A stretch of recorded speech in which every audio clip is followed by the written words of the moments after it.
পাকিস্তানের মাদ্রাসায় আক্রমণ করবে ভারত, যুদ্ধের প্রস্তুতি চূড়ান্ত।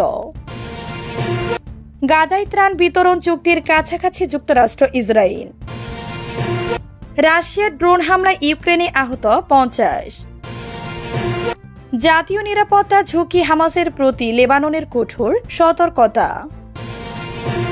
যুক্তরাষ্ট্রের প্রস্তাব মূল্যায়ন করছে চীন, চাই আন্তরিকতা।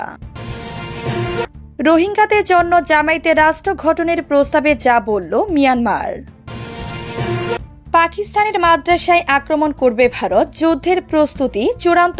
কাশ্মীরের পেহেলগাম হামলার পর নয়াদিল্লির উস্কানিমূলক কর্মকাণ্ডের মাধ্যমে যুদ্ধ চাপিয়ে দেওয়ার যে কোনো ভারতীয় প্রচেষ্টা নিশ্চিত ও চূড়ান্ত জবাব দেওয়া হবে বলে সতর্ক করেছে পাকিস্তান সেনাবাহিনী। খবর দিয়ে এক্সপ্রেস ট্রিবিউনের। পেহেলগামী সন্ত্রাসী হামলার জেরে ক্রমবর্ধমান উত্তেজনার মধ্যে শনিবার মাঝারি পাল্লার ক্ষেপণাস্ত্রের সকল পরীক্ষা চালালো পাকিস্তান সামরিক বাহিনীর মিডিয়া শাখা শনিবার জানিয়েছে 450 কিলোমিটার পাল্লার আবদালি অস্ত্র ব্যবহার একটি সফল প্রশিক্ষণমূলক উৎক্ষেপণ সম্পন্ন হয়েছে। এটি ভূমি থেকে ভূমিতে নিক্ষেপযোগ্য ক্ষেপণাস্ত্র। খবর ডনের। ইন্টার সার্ভিসের পাবলিক রিলেশনস আইএসপি আর এক প্লেস বিজ্ঞপ্তিতে জানায় উৎক্ষেপণের উদ্দেশ্য ছিল সেনাদের পরিচালনাগত প্রস্তুতি যাচাই করা এবং ক্ষেপণাস্ত্রটির উন্নত নেভিগেশন সিস্টেম ও বর্ধিত কৌশলগত ক্ষমতার সমূল প্রযুক্তিগত মানদণ্ড যাচাই করা।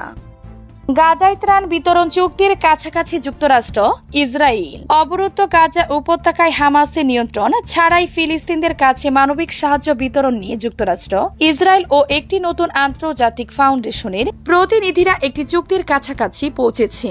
শুক্রবার 2 মে সংবাদ মাধ্যম এক্সটিওসি এ তথ্য জানিয়েছে। 2 ইসরায়েলি কর্মকর্তা ও একজন মার্কিন সূত্রের বরাত দিয়ে এক্সটিওস জানিয়েছে, ইসরায়েলি কর্মকর্তারা বলেছেন নতুন এই ত্রাণ বিতরণ ব্যবস্থা হামাসকে দুর্বল করে দিবে, কারণ সাহায্য বিতরণ তাদের রাজস্ব থেকে বঞ্চিত করবে এবং তাদের উপর জনগণের নির্ভরতা হ্রাস করবে।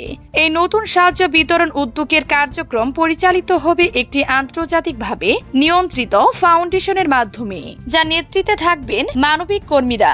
গাজার অভ্যন্তরে কিছু কম্পাউন্ড তৈরি করা হবে।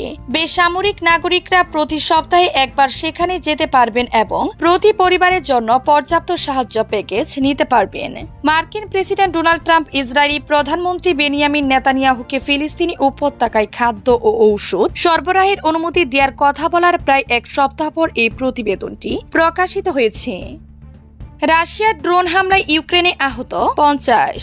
ইউক্রেনের দ্বিতীয় বৃহত্তর শহর খারকিভে রাশিয়ার চালানো একটি ড্রোন হামলায় প্রায় 50 জন মানুষ আহত হয়েছেন বলে স্থানীয় কর্মকর্তারা জানিয়েছেন। শুক্রবার রাতে হামলার ঘটনাটি ঘটে জার্মান ভিত্তিক সংবাদ মাধ্যম ডয়েচে ভেলে এ খবর জানিয়েছে। খবরে বলা হয়, খারকিভ অঞ্চলের গভর্নর ওলেগ সিনিগোভভ টেলিগ্রামে এক পোস্টে লিখেছেন, দখলদারের ব্যাপক হামলার কারণে প্রায় 50 জন আহত হয়েছেন। তিনি আরও জানান, হামলাটি শহরে 4টি জেলার উপর চালানো হয়েছিল।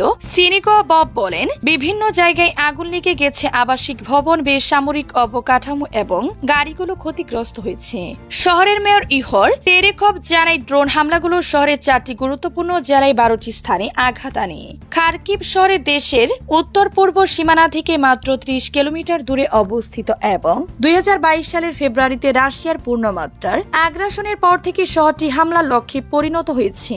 এর কয়েক ঘণ্টা আগে ইউক্রেনের দক্ষিণ অঞ্চলীয় শহর জাপোরিজিয়ায় রাশিয়ার উপর এক হামলায় 20 জনের বেশি মানুষ আহত হন।